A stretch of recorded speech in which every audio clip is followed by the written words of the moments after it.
Bonjour à tous, aujourd'hui nous nous retrouvons pour une petite présentation de minéraux bruts divers et variés et de fossiles. Nous allons voir ça petit à petit. Comme d'habitude, en description, vous retrouverez tous les liens utiles, que ce soit le lien vers le site pour commander toutes les pierres, minéraux, fossiles, actuellement 1300 références, le lien vers la chaîne principale où j'explique le métier de la prospection, du commerce, reconnaître le vrai et le faux, et à chaque pierre présentée, un numéro de référence s'affichera juste ici. Vous pourrez cliquer sur ces numéros de référence en description pour aller sur les annonces correspondantes. Si ces liens cliquables ne marchent plus ou ne marchent pas, c'est que ces pierres sont soit déjà réservées, soit déjà vendues. N'oubliez pas de vous abonner à cette chaîne si vous voulez recevoir les notifications pour voir toutes les nouveautés qui arrivent sur le site. On est parti! Une géode de calcite d'une carrière actuellement fermée, du moins en activité et sous haute surveillance. Donc très difficile de retrouver ce genre de cristaux. Généralement, on va trouver des cristaux seuls dans de petites poches et des géodes, c'est beaucoup moins fréquent. Donc là, la géode est bien exprimée pour le lieu. Avec des cristaux, je vais essayer d'agrandir, qui sont très très jolis à observer. Sur une gangue de dolomite. Une lépidolite. L'épidolite, c'est un mica violet avec une très jolie teinte et cet effet du mica avec ses belles lames brillantes. Ça reste un minéral fragile qui peut perdre quelques paillettes, donc il faut faire attention. Vous voyez sur mes doigts. Celui-ci, je le trouve très charmant. Une kyanite ou cyanite ou dystène, bien que kyanite et cyanite ce sont les noms internationaux, et que dystène ce soit le nom français, normalement on utilise dystène si les kyanites sont trouvées sur le sol français. Bref, une jolie kyanite, assez caractéristique, dans sa gangue de quartz. De même que la précédente présentée, une kyanite ou cyanite, on peut aussi donner le nom de dystène, mais ça c'est le nom français si on le trouve sur le sol français. Une kyanite prise dans le quartz avec un très beau cristal à l'arrière, un quartz bien blanc qui vient contraster avec la jolie couleur bleue de ce minéral. Une pyrite française vendue sur son socle facilement détachable. Si jamais vous voulez refaire un petit peu la présentation, il n'y a pas de problème, c'est facile à détacher. De la carrière, de l'ancienne carrière d'Egbonne dans le Var, cette pyrite très bien formée, certes en petits cristaux, mais très bien formée, sur du quartz.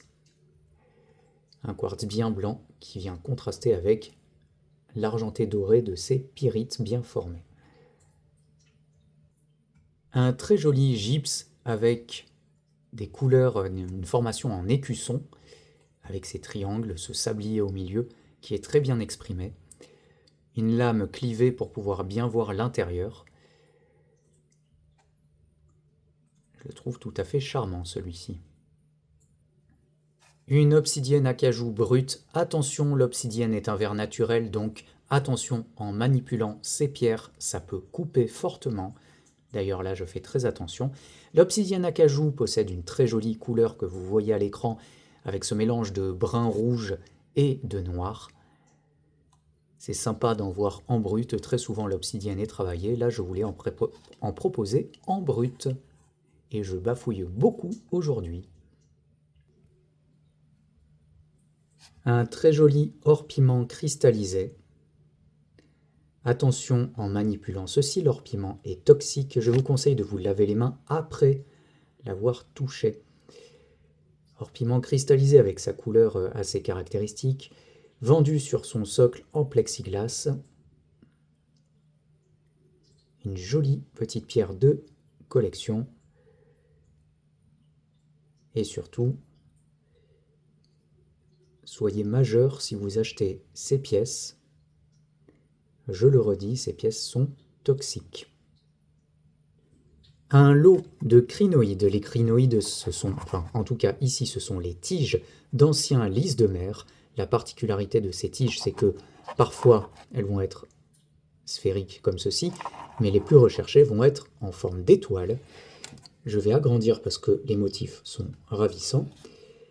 De jolies petites étoiles, et on peut voir les sections. Donc ici, vous avez un lot de plusieurs crinoïdes, de plusieurs tiges de crinoïdes, dont une section, une petite étoile toute seule. Je trouve ça super sympa toujours à observer ces crinoïdes fossiles. J'ai décidé d'en mettre aussi des sphériques, car généralement, on va les rechercher surtout en étoiles, et les gens oublient qu'on peut en trouver aussi des sphériques. Je trouvais ça sympa quand même d'en ajouter. Voilà, un petit lot de 6 crinoïdes. 2 tiges de crinoïdes, donc anciens lys de mer, prises dans la gangue, avec les étoiles bien exprimées. Celle-ci est très très jolie. Je trouve la pièce petite, mais vraiment super esthétique. C'est d'ailleurs un de mes fossiles préférés. Je ne suis pas très fossile, mais les crinoïdes, je trouve ça magnifique.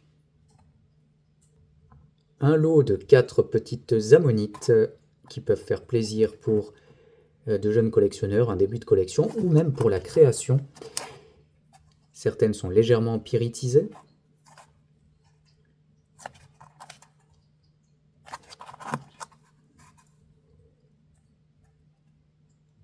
Et je trouve ça plus sympa de faire un petit lot de 4 ammonites que de les vendre séparément. Je trouve que ça rime à rien. Autant en avoir plusieurs comme ceci. Pour ce fossile, notez bien encore une fois que je ne suis pas un fin connaisseur de fossiles. Ici, vous avez des feuilles fossilisées, assez caractéristiques du lieu de sa découverte. On va trouver surtout des fougères et ce type de feuilles. Je pense que ça s'apparente à une sorte de yucca, si on peut dire ça. Mais en tout cas, là, on voit bien les nervures des feuilles. Et sur un lieu qu'on n'a pas trop l'habitude de voir dans le commerce. On peut voir aussi une belle feuille à l'arrière. Ce sont des fossiles caractéristiques du Carbonifère et de cette région. Et voilà pour la présentation de ces minéraux bruts divers et variés et de ces quelques fossiles. Retrouvez tous les liens en description.